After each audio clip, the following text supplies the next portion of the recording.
Okay, boom. Red Sox season's over. We're watching the Yankees celebrate in the clubhouse right now.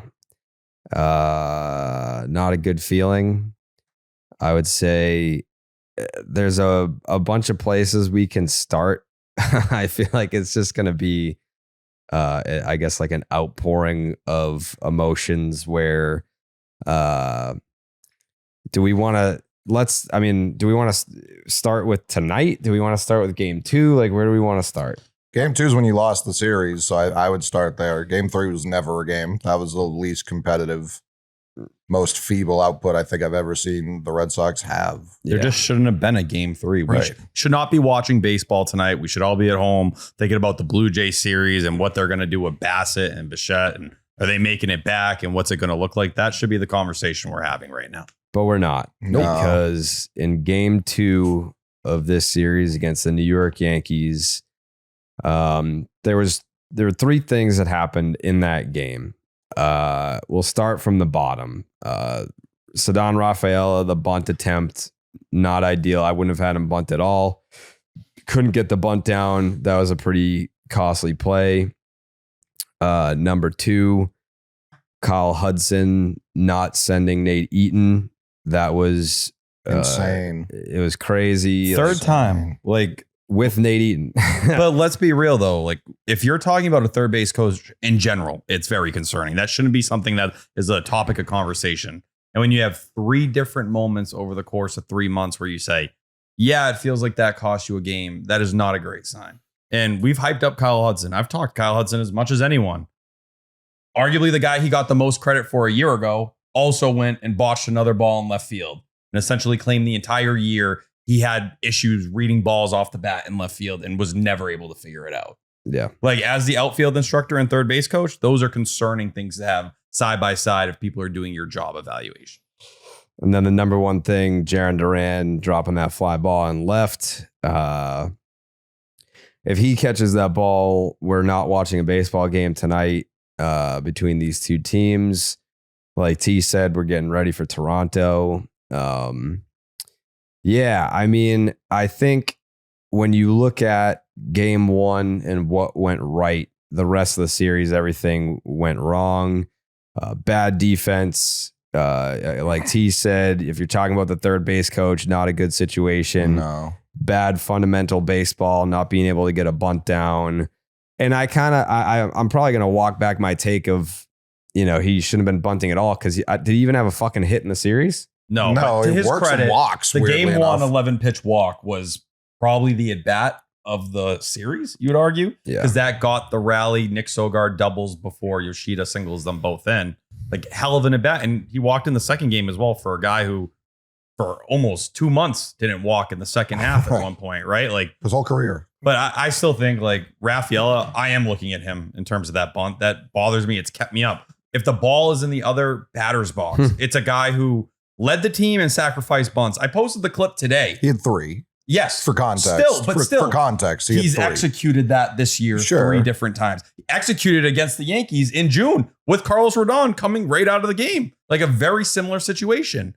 But if you're in the other batter's box and you're putting the bat down and Nick Sogard lifted that ball to left field after that enough for the run to score, yeah, that's shit you're going to sit and look at. And it's a young team. I understand that. You're learning, especially someone like Ceddanne Rafaela, but it's executing those little things they didn't do in the series. And throughout the year, there were stretches where they didn't. And that's why there was a lot of inconsistency at times. And it always felt like they weren't able to get into that full gear or maybe sustain that full potential. We also don't know that they even pitched to Sogard. Not that he's some like big thumper, but if you have second and third in that situation, why wouldn't you load the bases to turn a double play?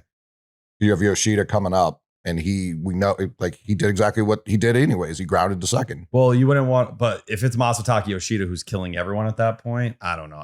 But he's killing everyone grounding to second. Like, it wasn't until game 3 where he was pushing it the other way against Schlitter. But if that was the path they went, where they were willing to intentionally walk Nick Sogard, then I'm just saying that to get the force out, like, that wouldn't have shocked me. So it's like, yes, Rafael, I'm not like, he was bad in game 3 too, defensively, which you never want to see, but I hated the call to bunt, and we talked about it earlier. I guess Cora was being a little coy about whether or not he called for a bunt, or if Rafael did it himself. I love Rafaela for He's a not million up there reasons. to bunt. No. He's not up there to make decisions on his own. Like he can't be calling bunt in his own head. No, That's especially against Fernando Cruz, a splitter pitcher, like splitter heavy pitcher. That's not the guy I want to be bunting against personally, because he is going to have a pitch that breaks into the opposite batter's box and gets a pop out. We're not a good enough offense to be giving away free outs. But you're not a good enough offense to not be playing small ball in a lot of those ways. Sure, and that's where, as we talked about last episode, he's your best late and close hitter. And that was the fucking 7th inning. And he has first and second, no outs. Like I would take my chances with him swinging away as opposed to just,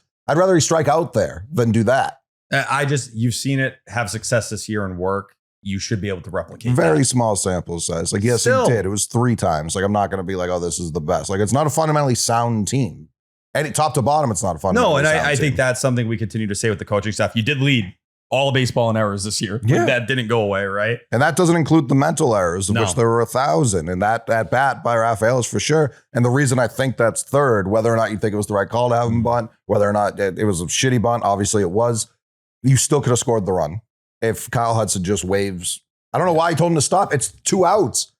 2 outs, the Little League, you're sending him there. It's not the ball gets away or whatever. Like if Masahiro Yoshida gets thrown out at first, you don't care that Nate Eaton's stranded between third and home because the inning's over. It doesn't matter. Send him. And Send. No one's getting mad if Nate Eaton miraculously gets thrown out after Ben Rice has to step over Masahiro Yoshida. There's no world where he's the fastest fucking guy on the team. There's no world where he gets thrown out there. If anything, they make a crazy throw and Durant, who was Durant on second? Yes. Yeah, Durant probably scored. You probably get 2 there more likely than he gets thrown out at home. Well, and that's another coaching staff moment for me, right? So we know Aaron Judge on the Nick Sogard double in game 1.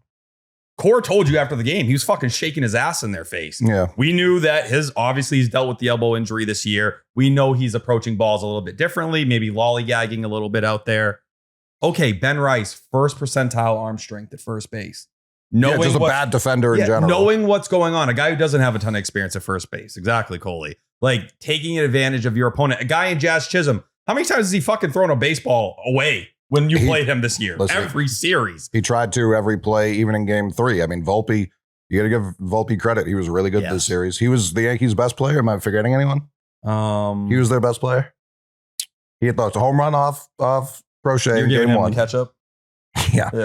But he was great defensively. I feel like he was on base the whole series. Homer in the game. Tease boy Ben Rice had a that was a series. smoke 2-run homer. He didn't do anything tonight. Today. No, I mean, but like the He Yankees, hit the home run in game 2 for sure. But I mean, that's the same thing. I mean, you could argue that fucking Schitler was no doubt, right? for sure. And like, I mean, Bednar pitched in all 3 games, didn't give up anything. Like the fact that you had one bad inning and like the Yankees, they just put the ball in play. That's really all they did. It wasn't like the ball that got past Romy at second base that was kind of the dagger. What was it expected batting? Like 160 something? It was more positioning. He just wasn't going to get to that. We're never in the right spot. The Yankees did to the Red Sox tonight what the Dodgers did to the Yankees in the World Series. They put the ball in play and made the Red Sox make the plays, and they made none of them. None of them. Which we said, do that to the Yankees. That should be part of the process here. And when you go out here and you strike out 13 times and you walk once in this game, like, that's the stuff that's going to ring really loud to you. And you didn't even get the walk until the 9th inning. It was Bregman to lead off the 9th. I can't like game 3.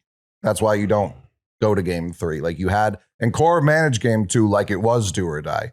He pulled Bayo immediately. It told you the confidence he had in his lineup, I think, in a spot like this too, which I think is very real. And you could talk post Roman Anthony injury. They were not a top 15 offense in a majority of stats after he went down. That wasn't going to magically get fixed, especially when Willie Abreu comes back.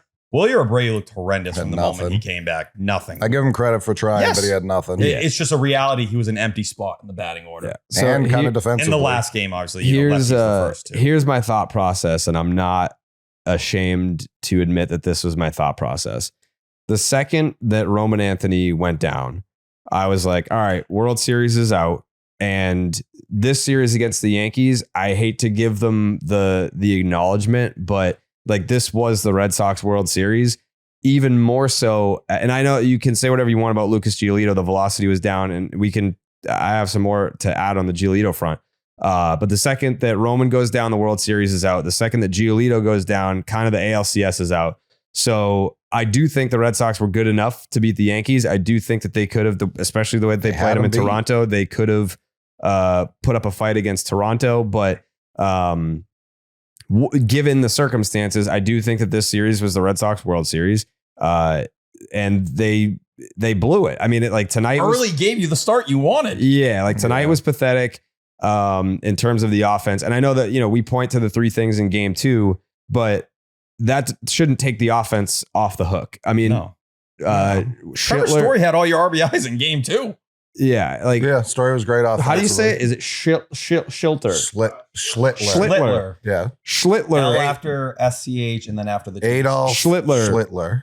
Schlittler went out there and he was dominant, but he was leaving balls middle. Yeah, all night. He overpowered you with velocity. Not all night, but there were some hittable pitches that the Red Sox either didn't take the bat off their shoulders or they swung right through. They also helped him out a lot. I'm looking at you, Durant. I'm looking at you, Rafaela, just swinging at everything up there. Or Romy Gonzalez being put in there. I was reading the stats on the stream. Nick Sogard has smashed velocity all year. You chose to put Romy Gonzalez in the lineup. It was probably your best player ESPN this series. put Sogard in the lineup tonight. I saw that before the game. But yeah, I mean, I think he threw first pitch strike to, I can't remember the side. I saw it at the end of the game, but I think it was 5 batters didn't get a first pitch strike from, and the Red Sox just gladly gave it to them. They weren't going up there. I mean, Bregman, I know, lined out on one, so it's even when they did swing, it didn't work. Nothing worked, but they shouldn't have been in a game 3. They weren't talented enough to win that kind of game. They're not fundamentally sound enough to win that game. And it's offseason after offseason where it's just we got to fix the defense, and then they do nothing about it. Absolutely nothing. If you thought you had one thing locked up, it was your outfield defense, and they let you down as much as anyone did. Yeah, they're great last year, not this year. Well, they'd claim that, the idea of, at the time, Devers moving to DH, which rings loudly in a series where you dealt him, and the player you traded, the main piece, and Kyle Harrison, never pitched him. Never was worthy enough. Connolly Early, what he did tonight, he deserves a rotation spot next year. No one's having that conversation with Kyle Harrison right now. That's just the truth. Even in his last start of the regular season, you saw it was nice 3 innings and then he ran out. Yeah, he's fine. He's kind of lefty Bayo. He's going to get some contact, not a ton of swing and miss. He's fine. But they would credit and say, look at Alex Bregman. We brought him in. This was supposed to transform the defense. The same time you brought in Christian Campbell, who ended up being the worst defensive second baseman in the sport. First base defense is going to continue to be a concern because you don't have a straight answer there. And Trevor Story, I think if everyone's being very honest, should probably be playing second base next year. The range. Who's playing short? Marcelo Meyer, who you can't depend on because you don't know how healthy he's going to be. Right. But he's such a key part of your future and what you built. You chose to hold on to him when you made the Garrett Crochet trade. He needs to factor into this somehow. But even he is a platoon player. That's we know he never hit lefties in the minors. At this point of his career, you got to play it out. He needs to develop. Look at Willier. We've seen Willier do hit for real in the middle of an order against right-handers, and he still isn't a trusted option against lefty. Yeah, it's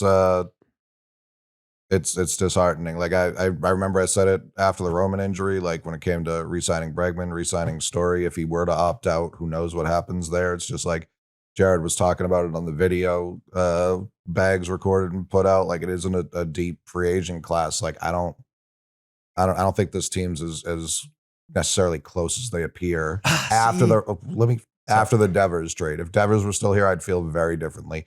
But you were missing more than a couple of tweaks. You're missing a power bat. You're missing some strikeout arms in your rotation, not just in the bullpen. I think the bullpen will be pretty solid. I know Whitlock got hung out to dry game 2. I honestly think that was as bad, if not worse, than the Rafaela bunt attempt, by the way. Not having anyone ready to go when that was the hardest you've pushed Whitlock since 21. I understand he's been so dominant.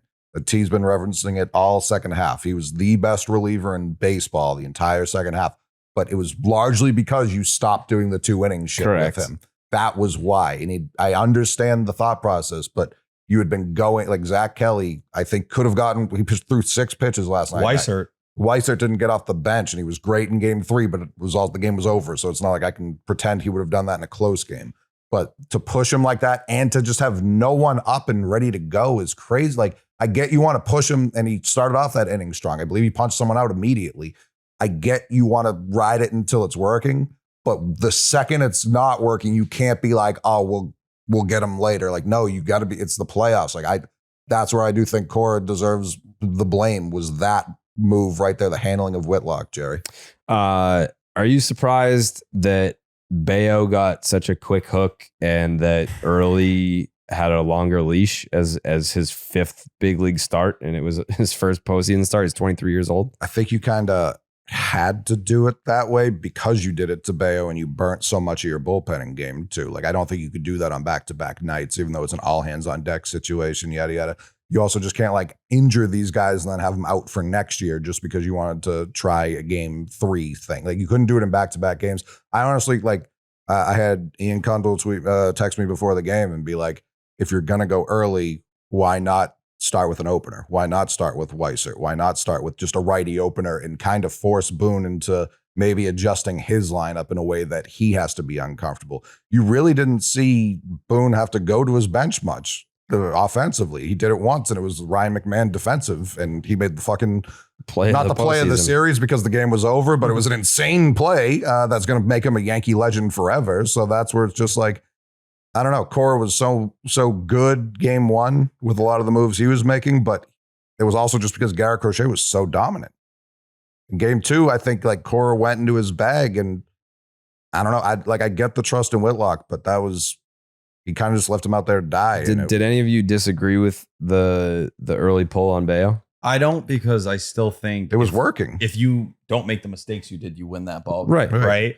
I think, to me, they hated the Bayo matchup in this series, and that may feel crazy to someone if you look back. And Bayo had 2 starts against the Yankees this year, 7 shutty, where he went and did the thing. We've called him a Yankees killer. But you look at the night before, Cora feared Ben Rice in the series. He feared some of those lefty bats. That's why you saw Aroldis Chapman come in the spot he did in the 8th inning. Mm-hmm. They wanted to make sure they kept Caballero in the game. They didn't want to have, whether it was Garrett Whitlock who was warming up in the 8th inning of game 1, have to go out there and do that. They'd rather let Chapman go and do it. I think you look at what went wrong for Bayo in September. Really, it was a lot of the things that plagued him in May and April and even previous years, where lefties are teeing up on him and just doing way too much damage. You go back to the month of September for Brian Bayo. I have it right here. 310 expected batting average against lefties in the month of September, a 50% hard hit percentage. And a lot of the damage came on the cutter. And I'll let you guess what the Ben Rice homer came on. Cutter. And you got to be... You didn't let me guess. You got to be fair to Early. What was his FIP tonight, T? It was like 0.68. Yeah, it was like 0.67, I think. Like he pitched, I'll tell you right now, I believe his balls off. Giolito would not have given you that. I agree with that. I think Early was better than because Giolito wasn't exactly sterling in September either. And Ben Rice would have been drooling. Those lefties would have been drooling at Lucas Giolito. Yeah, like the thing about Giolito is I think the elbow thing kind of came out of nowhere. Because, it felt that way. Mm-hmm. Yeah, like on Friday when they clinched, it was a situation where if that hadn't happened, you had to go to Giolito on Sunday. I'm not sure what he would have had in the tank. Right. It felt like at least his mindset was like, yeah, I just need a little bit of a breather and the extra rest and I'm locked in and this and that.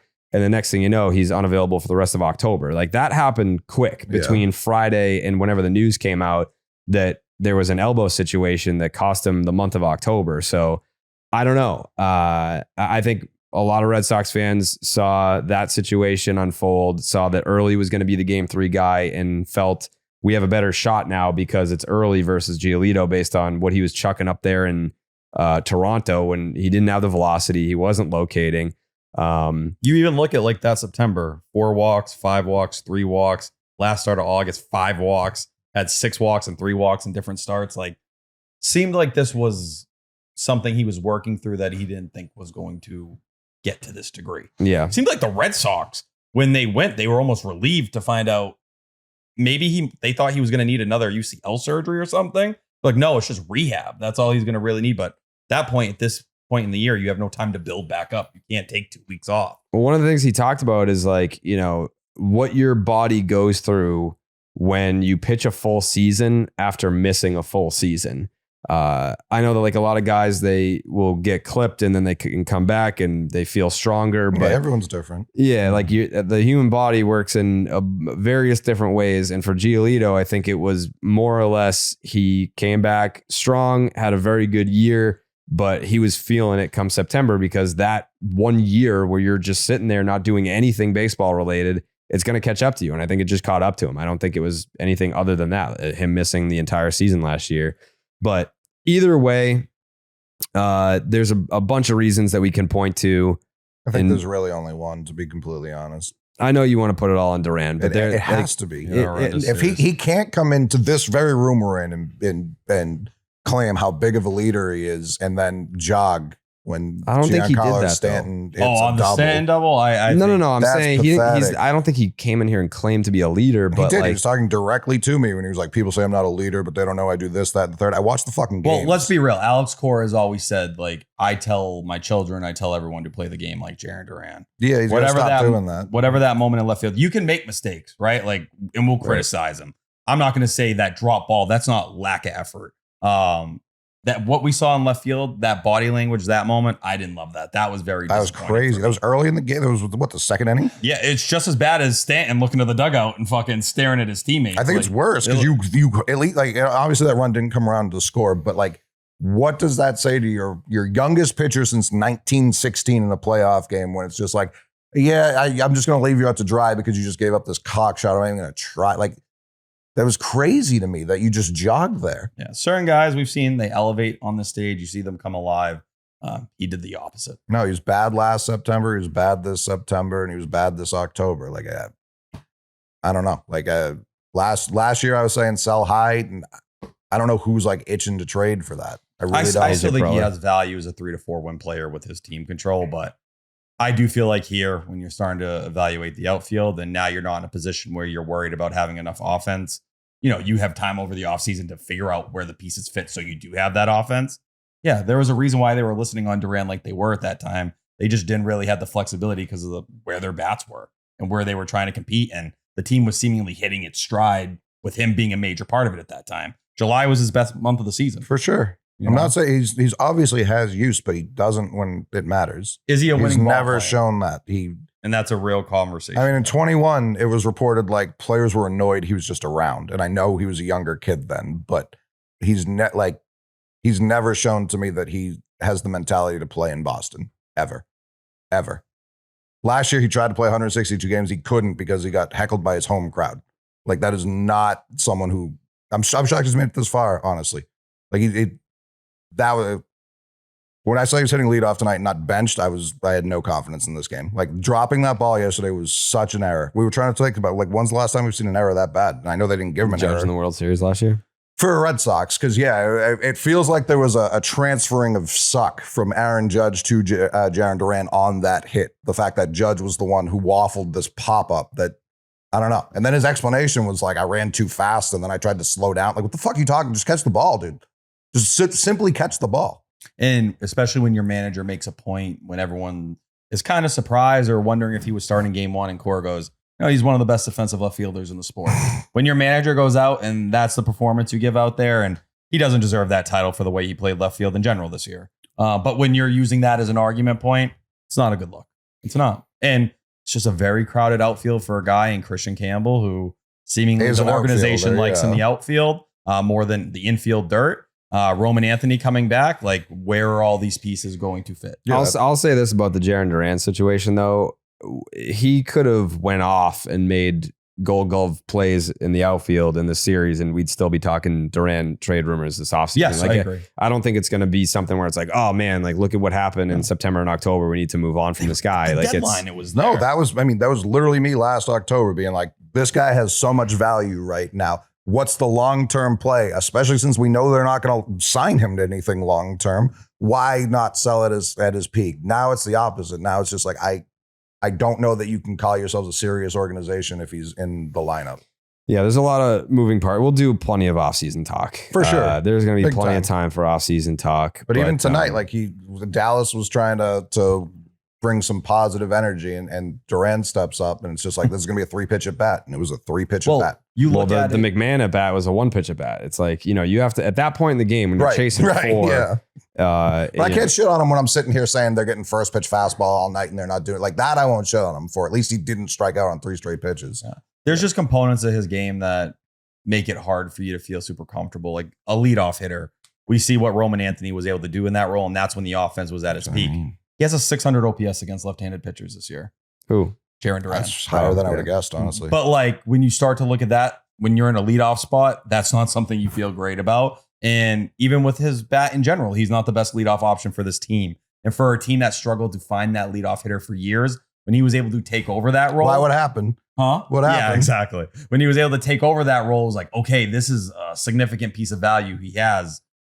Right now, it changes. He can be a 6-hitter or a 7-hitter on a team, or it makes more sense. I mean, I think he could be like a 5. It depends. I think he's a 5-hitter. Like, I think he's a 5-hitter. Maybe on a really good team, it's a little bit lower, whatever. Focus on hitting for power more, because that's kind of what came along when Roman came in. It was like, hey, we're going to make you a middle of the order bat. And he was able to lock in the bat. He's closer to 2023 than he is 2024. And that's still a very valuable player. Oh, sure. 24 obviously was not a repeatable thing. No. Obviously. That was a crazy season. He gets all the credit in the world for that. The thing too about the Roman Anthony take that I'll die on the hill is how valuable, I know that at the end of the year, we'll do the Section 10 awards, and Trevor Story had the most catch-ups this year, but I think it's very clear that Roman Anthony is the MVP of the 2025 season. I think it's Garrett Crochet. All right, fair. Yeah, but from a position player standpoint, it's Roman Anthony. Like, you look at the record without him, you look at the record with him, it's two completely different teams. For sure. So when I'm out here banging the drum of without Roman Anthony, this team is not going to do much, and then they go out here and they lose in the first round, and people are like, what are you talking about? So it's two different takes. If I go out here and say the Red Sox can't do it without Roman Anthony, and then the counter to that is, well, that's a very flawed team if everything hinges on one player. I'm right, but so are you. Like, it shouldn't all hinge on one player, but for this 2025 team, it did. It unequivocally did. It did because you chose to trade Rafael Devers. Correct. Sure. That's what it became. And correct. What you did from the point when Rafael Devers got traded after Walker Buehler, that horrendous start in New York, you had the best ERA in the sport for over 2 months. And the bullpen was the best bullpen in the fucking league. Exactly. And that's why you start to sit there. And I think what needs to be talked more, Giolito, personally, I'm not in the camp of bringing him back. I don't believe what this season was repeatable. I think Brian Bayo overperformed some of his peripherals as well. And I'm not saying Brian Bayo, I think he can be a fine number 3 star. Get a league average defense behind him, too. That would be very beneficial. Because then it could be repeatable. Because I agree, he outpitched some of his metrics. Oh, yeah. But some of his metrics were bad because he has shit defense. Yeah. And I think you've seen Bayo be able to link in with this pitching program and make some of those gains. But that's where the offseason is going to turn to. How do you find that bat that you can, replace Devers while having Roman Anthony in the lineup? How can you get similar pitching production with arms that you can consistently depend on that performance? And you don't have Bayo coming out in the playoffs and he gives you 28 pitches with your season on the line. And Cora was giddy to move to the bullpen. Giddy. This was a talking point before. It seems small now, but what do we think about Wong not being there to catch Brian Bayo? It's certainly that should have told us Bayo's not going to be out here very long. But doesn't the offensive struggles justify at the same point why you need it? I mean, Narvaez went 0 for the series. He drew a couple 3 walks in the first game. No, he drew walks. But if we're going to say Rafael went 0 for the series, so did Narvaez. Yeah, and he had a great year. That's what sucks when it ends like this. Exactly. And circling back to Jared's point about, I got killed 2 weeks ago for being like, this isn't a playoff team. They should have won this series. So that makes it more difficult right now because they should have beat this fucking team. This isn't a special Yankee team. They should have won game 2. But I got killed for that. And now it's just what did you think was going to happen? But this is how they played most of September. I know towards the end it looked great because of how they clinched, but this is what they did. I mean, shout out Yoshida. We killed him. Yoshida was our second best hitter behind Nick fucking Sogard. That's not a sustainable thing to do. And you largely put yourself in that position because you traded Rafael Devers for nothing. Nothing. And I tweeted it during the game because a righty in Yankee Stadium is mowing you down with middle fastballs. What the fuck do you think would have happened if he tried that against Rafael Devers? They lose this game. Rafael Devers would have scored 6 runs himself in this game. It's disgusting. They threw Yankee fans, and I do see you got the pinky up.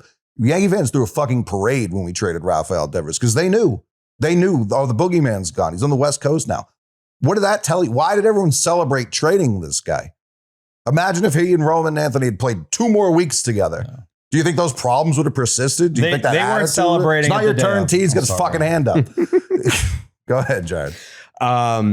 I think for the most part, because Coley's been very consistent on the Rafael Devers thing, and for the remainder of the season, I was like, I just don't want to hear it because he's gone. There's nothing you can do about it. we're now at the point where it's like, all right, I think we can revisit it. And I don't want to hammer it into the ground too, because I know that the people listening, they probably don't want to hear it. No, of course. People don't like the medicine. I think it's 50-50. I think that there is an audience that's like, I don't want to fucking hear anymore about Rafael Devers. He's gone. He's not coming back. It's over. Move on.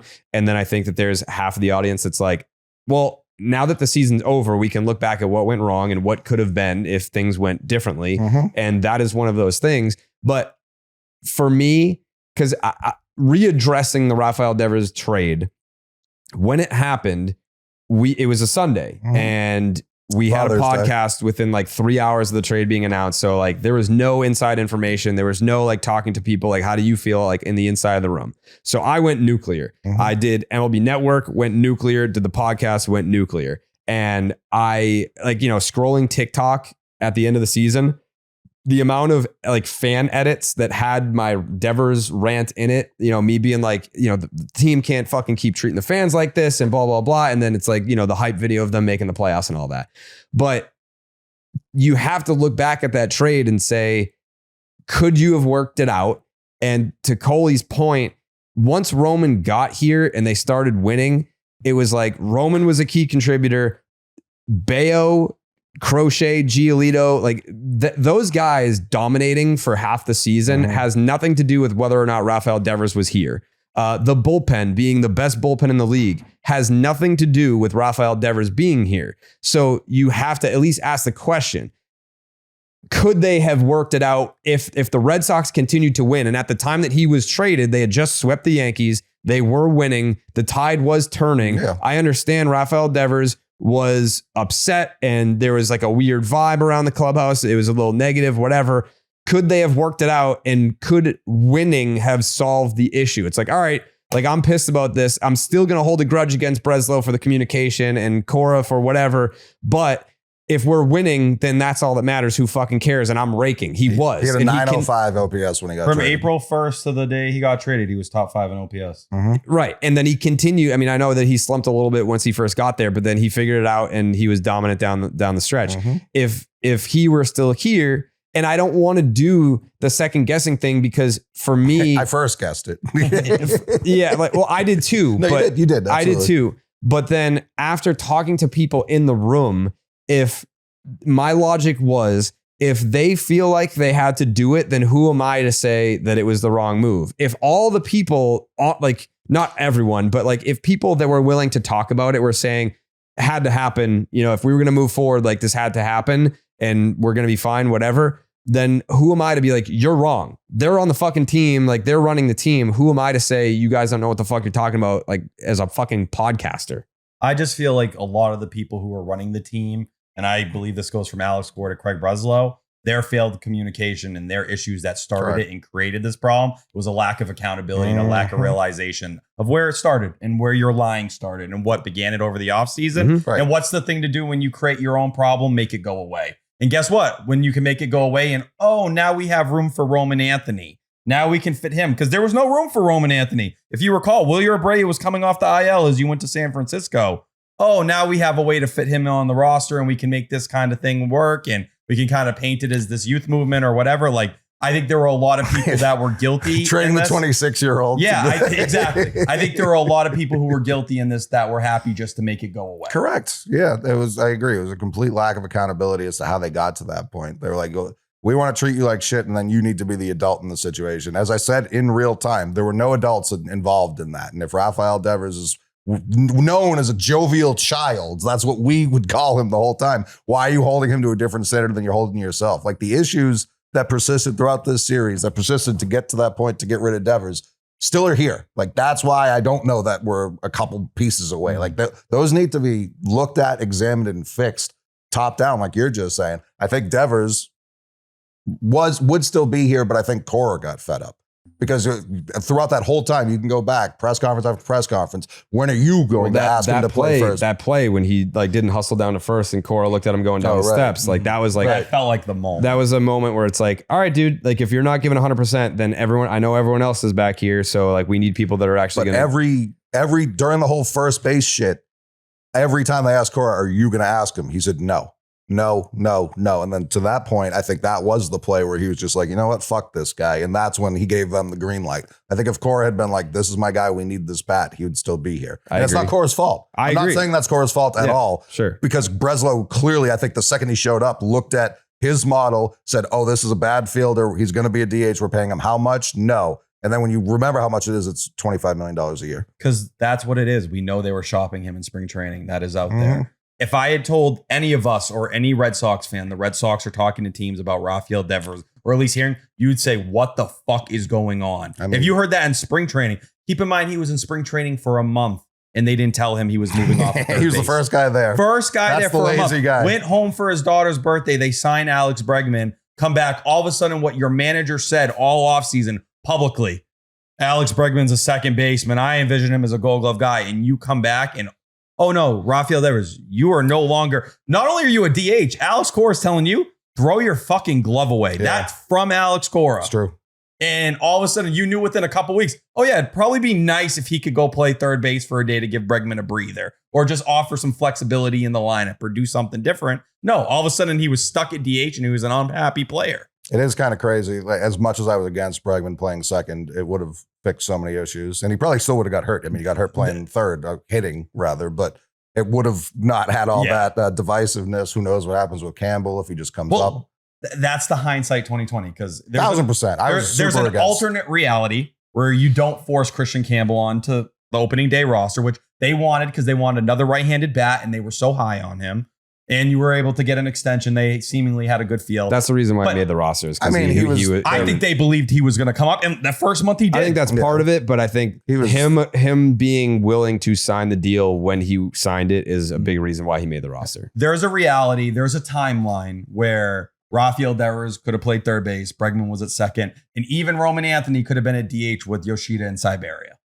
Yeah, I mean, they had no problem with Yoshida not being part of the team. They were just going to eat the money. And Anthony got sick during camp. I know he lost 13 pounds. I remember the storyline. Trust me, I haven't forgotten it.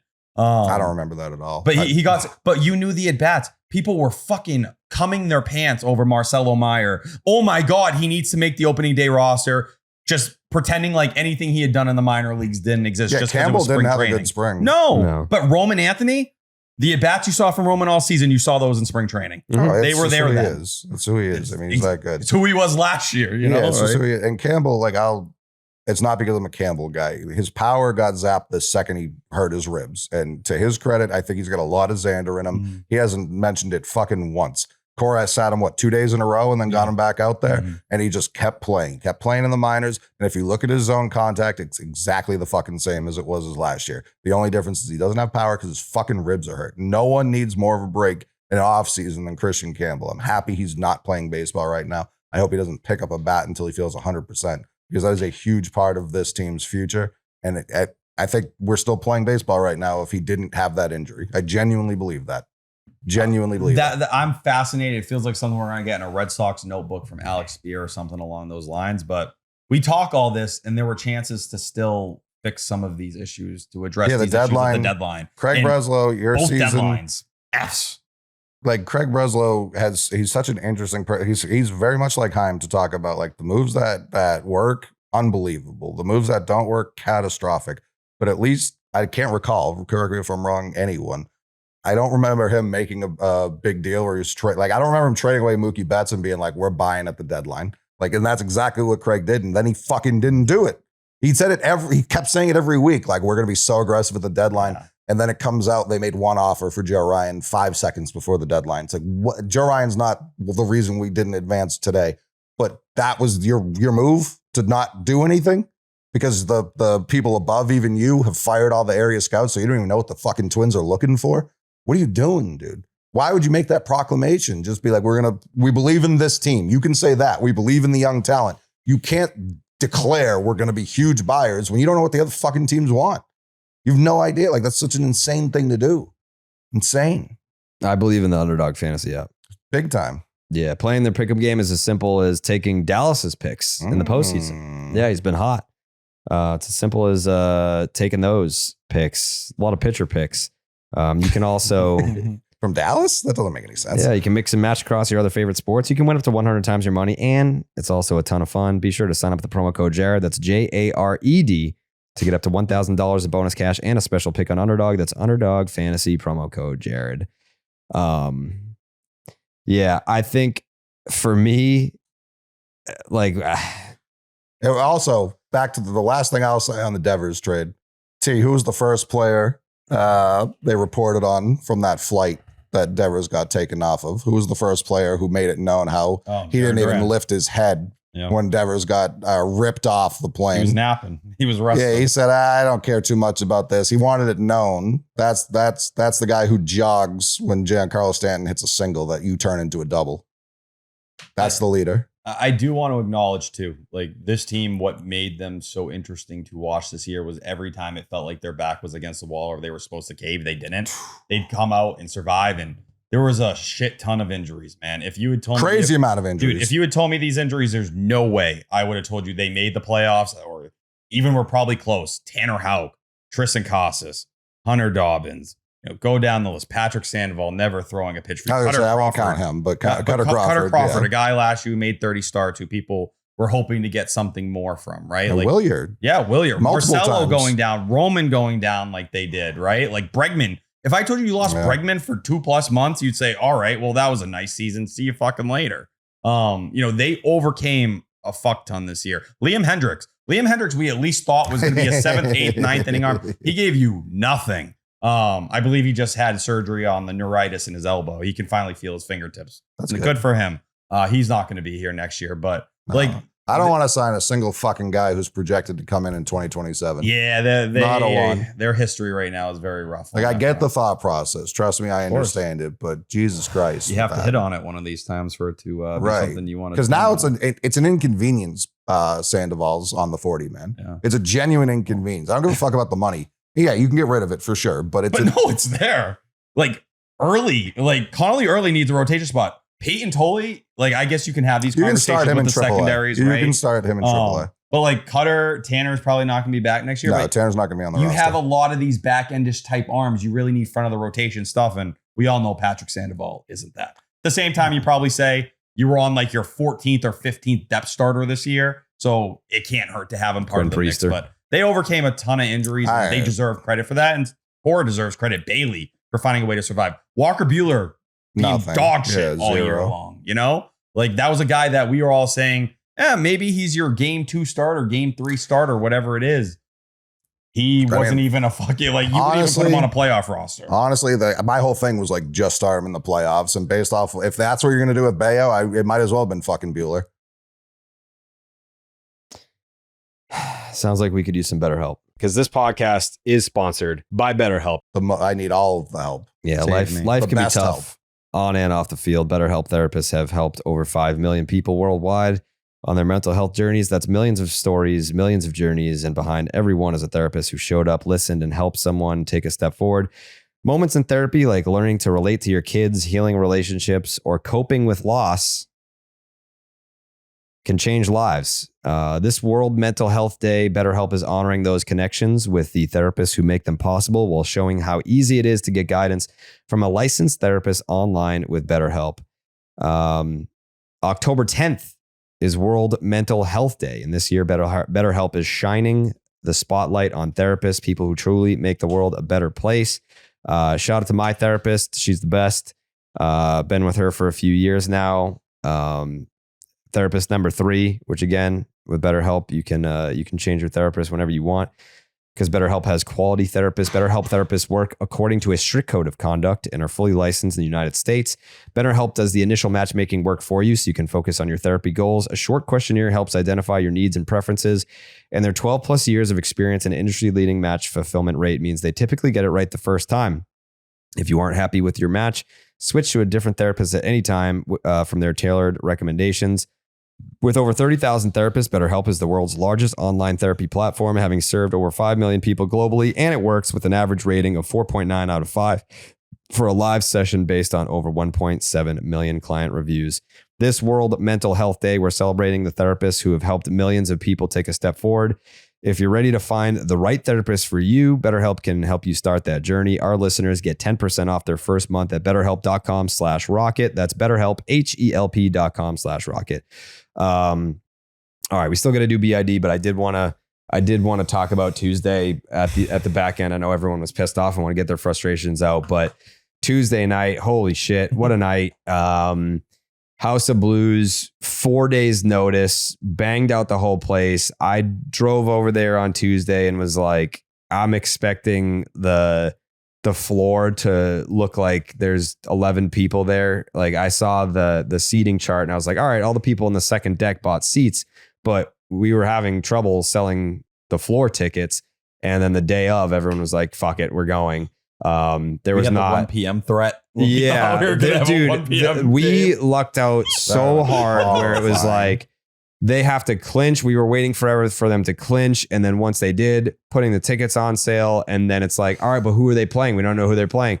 Got to wait to find out who they're playing. Is it the 1 o'clock game or the 6 o'clock game? Had to find out. I mean, if it was a 1 o'clock game, there was a chance that we just like canceled it and refunded people their money. We're like, there's no one that's going to on a Tuesday at fucking noon. That would have been a disaster. So we lucked out across the board. It was the only one of the series. There was the big Massa hit. The crowd was electric. All the videos that got pumped out from that event, you would have thought that it was Ozfest 99. Like it was absolutely electric environment. I know people were like, oh, a little premature to sing New York, New York. Like we've been doing that since 2018 when the Red Sox beat the Yankees. We've been doing that since before they beat the Yankees. It was game 3. It was after Aaron Judge did the boombox shit. Yeah, like it was, it's not something that, I mean, we've never done. We've definitely done that a million times. And of course, like there were people that were like, oh, like that fucking guy, Dan, whatever the fuck, he was like, he's like, why are no. Shout him out. He was like, why are you guys on stage and everyone else, like you guys are like people behind you, like peasants, like, cause we did a live show, dude. That's why we were on stage. And it was the most pre-show and live show for the people that were there. And we were also streaming on YouTube. So that's why, but either way, it was a fucking incredible night. Crowd was amazing. It makes me want the Red Sox to get back to the postseason even more because now we can plan for stuff like that. And now we know that people will like show up. Like I feel like this past go crazy. That crowd was awesome the whole night. And the people afterwards, like DMs and tweets, like, damn man, like I wish I went. I wish I got to a lot of FOMO. I hope the Red Sox go to the next round so you guys can do another. Yeah, and we were going to. But to see that many people be like, fuck, that's what that moment could be. Like it was like an NBA Youngboy concert. The other thing too, like the Red Sox players. I don't know who that is. The Red Sox players. No security guards got beat up. No, maybe at the next one. The Red Sox players saw those videos and they were like, fuck, like I can't wait to play a home game at Fenway in the playoffs. Obviously that's not happening, but like the fans, and for anyone that was like, oh, like you guys are like, not us, but like the people there, you guys are celebrating like you won the series. Dude, we've been waiting for 4 years for any reason to cheer at all. Like, it's not even like they had good teams that didn't get it done or whatever. It's been mediocre baseball. And we've just been waiting ever since fucking 21 for any reason to get that excited. So we didn't even know each other back then. Right. That's how long it's been. Right. And also teams historically who had won game 1 of this 3-game set. This is the first time ever the team that won game 1 did not win the wild card series is 3 games. So we kind of did think we had won it because that is what the numbers I don't apologize for getting excited for winning a playoff game. We've been waiting. Yeah. Like, and it's a mixture of, how frustrating from 22 to the beginning of 25 has been.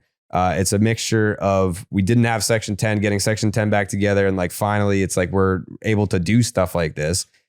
I'm there's no apology coming for how excited we were. Like it's just, it was a fucking awesome night. Thank you everyone who came. It's not our fault. There won't be another one soon. Yeah. So. But it's something to build on. It's something where, for the same reason that the players, losing in the playoffs, it's like, you want to fucking work extra hard this offseason. The Red Sox want to make the moves to get back to the playoffs. Like we as a show now, it's like, all right, now that we know we can do that, what can we do if the Red Sox go on a run in the postseason? What are the possibilities in terms of doing live events and things of that nature? But and then obviously, fucking shout out to Garrett Crochet. That was a all-time postseason performance. Yeah. what was it, 117 pitches? 117 pitches, just went out there and left no doubt that it was his night and that the Red Sox were going to win that game. And I mean, in terms of that day that the Red Sox made the trade to the entire season, to the lone postseason start, it was everything you ever could have hoped that it would be and more.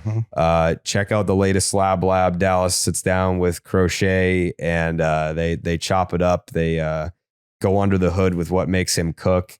And I mean, I think up until that point, it was like, all right, this is, sometimes you just go into like 21, perfect example. Like that team, they needed all 162 to get in. That was not a team that just steamrolled their way to the postseason and then they were expected to be in the ALCS. Sometimes all it takes is just getting in. And I think T mentioned it earlier about how the Red Sox played in September and it didn't look great until the very end when they actually got in. But sometimes you just get in and you see what happens. And it's a stupid sport. If we tried to draw up Tuesday night, we couldn't have drawn it up better. How it went, how the game played, how Crochet pitched, how Massa being the guy to come through. It was perfection. It was all like the second they showed, like, great cinematography from ESPN. They showed Massa like come into the on deck circle behind the back, and the place just erupted. Like there was so much belief in Masataka Yoshida coming in that spot. And I had no belief at any point tonight. Fuck Jimmy Fallon. Fuck. The second I saw Rick Pitino, I had a shiver down my spine. He's never been anything but bad for the city of Boston. I fucking hate that guy. I don't know. Just I'm so sick and disgusted that for the first time since 2003, the Yankees can say they beat the Red Sox in the postseason. Yeah, very disgusted. Yeah, it's a numbing feeling of disbelief. Not to say that going into Game 3 that I felt like this was the Red Sox night. Like it was kind of like I feel like we should have taken care of it in Game 2 when we had the chance. Like that was kind of my vibe going into Game 3. Was, you know, I think that. Not that they let them off. Well, yeah, they let them off the hook. When you don't have a roster that's as talented, you can't throw a game away. No. Yeah. Game 2, they let them off the hook. I mean, I said it, I think, right when I sat down on the stream earlier tonight. One of these rookies is going to have an all-time performance tonight. I just hope it was ours. And Connolly, earlier, I tipped my cap. You did a great job. That wasn't on you. You field the ball, he might have been able to give you a 6 or 7. Or yeah, they could have been dueling against each other for 6. Schlitter was obviously, and I know that's not how you pronounce it. I really don't give a fuck. Fuck Walpole. But he was like, it's hard to say after the performance he just had. He was grooving fastballs down the middle all night. Like, I can only give you so much credit for that. I can really only give you so much credit. That's on the Red Sox offense as much as we didn't reach third base, Jared. Nope. The whole game. We didn't touch third base. Yeah. So Don Raphael hit 5th for you tonight. Be for fucking real. Yeah, that's the guy. No serious. That's the guy who had bunt yesterday. Then you hit him 5th. There's no what do serious I always lineup say? That has him there. Let's be real. Bags. You close the door. Oh, sorry. Yeah, the dog's going nuts and the kids are sleeping. Yeah, that's really it. We'll have an expanded episode with Steve if he's alive. Coley. So Steve went to both these games. Obviously, they lost both of them. That is to blame somewhat. You hit the lights when we all thought Nate Eaton scored. We didn't think Kyle Hudson was that fucking stupid. That's on Kyle Hudson. That's not. I don't disagree, but we also didn't score a single run since you hit the lights. So I don't know who's to blame. Kyle I'm Hudson. for sure to blame. I was very negative going into the postseason. We didn't need that. T is all like he was sucking Ben Rice off. He was having all sorts of fun. Shout out both of the Massachusetts boys. He caught Ben Rice's home run ball. You did. I'm glad you brought that up. Yeah. That was crazy. You tried to pretend that wasn't you. Yeah, I was sitting next to you guys. We all saw it. That was crazy. Someone needs to edit me out of the stream when the ball gets hit.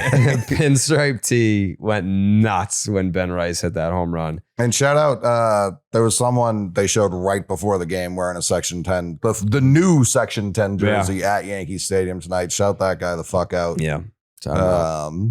Yeah, I mean, I would have preferred to have not made the playoffs if that's how it was going to end. I know other people disagree. Yeah, that's fine, but yeah, I think I didn't want exactly this. I'm glad we don't have to say since 2021. I guess there's really no excuse for the Red Sox to not make the playoffs every year when it's this expanded a field, but. Yeah, I think this was for whatever it's worth for a lot of the young guys, even a Garrett Crochet going out and having this. Crochet's the only young guy that matters that got the, I guess, Narvaez, but he's not young. Like he's just a rookie. He was like on Roman Anthony's squad with the Yankees. Roman Anthony's not even in the dugout like Durant was in 21 to at least feel what it feels like. Marcelo Meyer not there. Christian Campbell in fucking Fort Lauderdale. G1 should have been here tonight. I think we win if G1's here. I think seeing Slayton and Weissert, some of those guys go out and figure out what Weissert's like 30. Yeah, but he's a key part of this bullpen. Guys who just go there and get to perform on that stage, right? Sure, Even Brian Bayo, this first start, as bad as it went, 28 pitches. And Cora said, I wish he could have learned more from this. I wish he could have got more out of it. Connolly early going out and did what he did tonight. Sure. There's value in coming here and being in this spot when you haven't been here. Potentially. I mean, my biggest fear was it was going to look like Cavs Celtics when Isaiah Thomas showed up, and that's exactly how I feel right now. I can't lie to people about how I feel. That's, whether or not I'm right, it's just how I feel. I just want this to leave a sour taste in the player's mouth, in the front office mouth, and you go do what you need to do, because if you do what you need to do with the resources you have, there's no reason why you can't be considered a World Series contender going in next year. But you got shit to figure out. It's nice that you got Chapman extended. You got to figure out what's next for Bregman, and you got to figure out who's going to be behind Crochet, because that is a immediate concern. And you need to find someone, even if you bring Bregman back, you need an elite middle of the order bat. You need someone to pair with Roman Anthony. And it'd be nice if it was from the right side. Well, I think I am counting Campbell towards that. I'm still very high on him. He has to do it for a full season, no doubt, but I still believe in that. But yeah, there's just no free agents. Who could have? Maybe you don't trade your fucking guy you already have when there's no free agents coming. Totally got playoff experience in the series. He did, and he was good. All right. We'll have an expanded episode with Steve if he makes it back alive. We'll close the book on the season on the next one, but just wanted to have something up. I feel bad for T. He's gonna have to go. He's gonna go into work tomorrow and have to talk about Mac Jones winning. Yeah, I just saw that suit he was wearing. I was like, what the fuck? Toucher and Hardy. I'll be on tomorrow morning at 8:45. Zolak and Bertrand 10 to 2. The baseball hour 6 to 7. The yapping. Sounds fun. Can't wait. Sounds fun. Day of depression. And then section 10. Yep. We're gonna talk a lot of ball tomorrow. Yep. All right. We'll see you on the next one. Ba-doot, doot, doot. Buenas noches, amigos.